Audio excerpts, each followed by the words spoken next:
ProPublica has 28 staffers based in New York. Up in Barton, here in Vermont, John Margolis, an old friend who's a former national political reporter for the Chicago Tribune, is working all by himself and using his 40 years of experience as a big-time journalist to write a daily blog called a Vermont News Guide. Every time I go into it, I learn something about state government and politics I didn't know. Unfortunately, I learned yesterday my taxes are likely to go up again.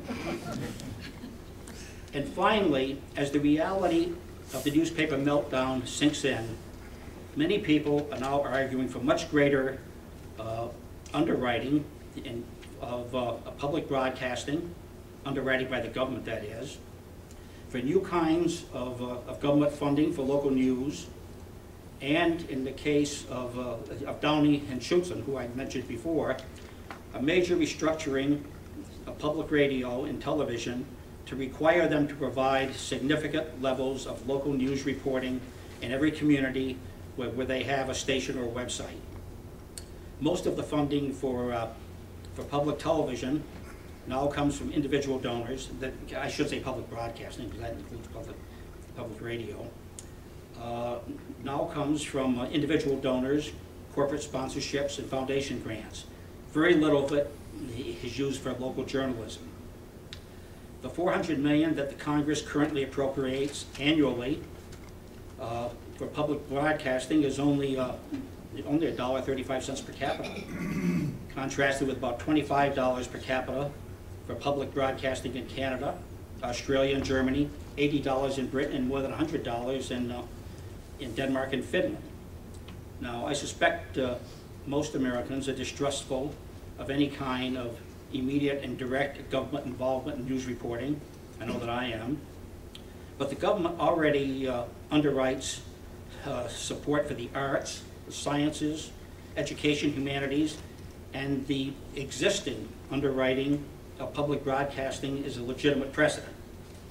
With the right protections to guarantee independence from even another Dick Cheney, which may be easier said than done, it probably could do much more to underwrite journalism. So the situation isn't entirely bleak. There's a lot going on that's exciting and encouraging. I don't think newspapers and television news are going to go away entirely anytime soon, although their roles are going to be greatly reduced. Myself, I'm sorry about that, because despite all their insufficiencies and flaws, I think they provided an important public service for a very long time. I also feel that newspapers have a unifying quality in which the whole cross-section of a community is presented with information about common concerns. That's because they're intended mainly to be read by a broad and diverse readership.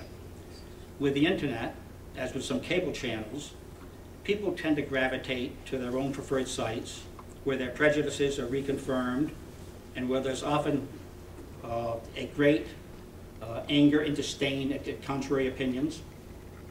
It has a polarizing effect that I find troublesome, but that's where we are. So let me conclude by saying that the emerging media landscape is going to be much larger and more diverse, but also more fragmented and maybe chaotic. With a growing emphasis on commentary and partisanship, it's going to be harder for all of us to sort out what's reliable and what's not. With a vast array of new players, it's going to be harder to sort out what's honest journalism and what's advertising, entertainment, marketing, and propaganda posing as news. The internet makes it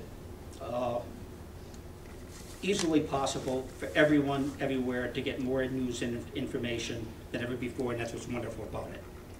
But because there's no barrier to entry, it's also easy to post false information and to have hidden agendas. As the head of the Google company, Eric Schmidt, warned us recently, trustworthy brands are going to be essential if the internet isn't going to be turned into a cesspool, that's his term, where false information thrives. I think he's right that trustworthy branding is essential. I'm not sure that we can save newspapers as we've known them, but that may not be the important issue. I think the important thing is that enough of the new ventures that replace them, no matter what their size or form or how they're funded, end up with the sort of standards and values of the best local newsrooms. That's what it'll take to continue the sort of independent and credible reporting that's needed to hold government accountable. And with that, I'll be happy to take questions.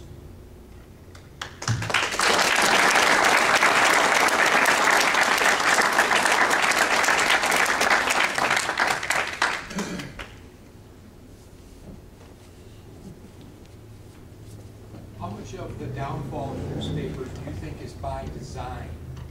In other words, people who own them don't want us to know what's been printed in the past. So this is their way of censorship, as it were. That's an interesting question. I don't think much of it is by design, and I don't think much of it is intended as censorship. But clearly, some of the downsizing of newspapers is intended to save money. I mean, in Detroit, for example, you know, they basically, the papers have stopped home delivery in outlying areas because it's costly. It involves newsprint, it involves trucks, it involves couriers, and the advertisers don't want to pay for that circulation because it's, you know, a distance away. Newspapers everywhere are trying to figure out, you know, what, if there's a way of adjusting their current business models, you know, to save costs. They keep saying that they realize that they can't cut their way to success, but for the past 5 years they've been doing it endlessly because a lot of them can't think of anything else. And in fact, I'm concerned that if they don't start reinvesting pretty soon, you know, by the time they finally find ways of charging for internet content, there's not people there that anybody wants to buy.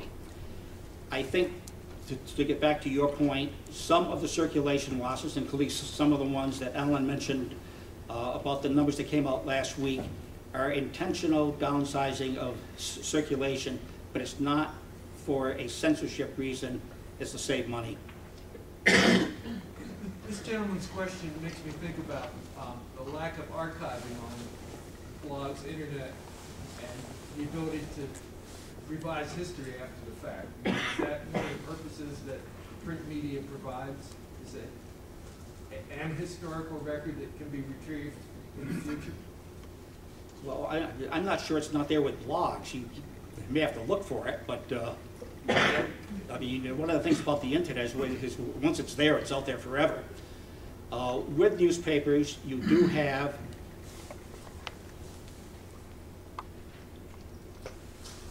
if you have a good local newspaper, it should be a primary source of reference over a long period of time for almost anyone from any university or anywhere else who's interested in doing serious research about politics, economic, or the social life of a community. You know, and you know, that is one of their values. But of course, in many cases, you know, there's still a lot of newspapers who don't have this archived online going back more than 10 or 12 years.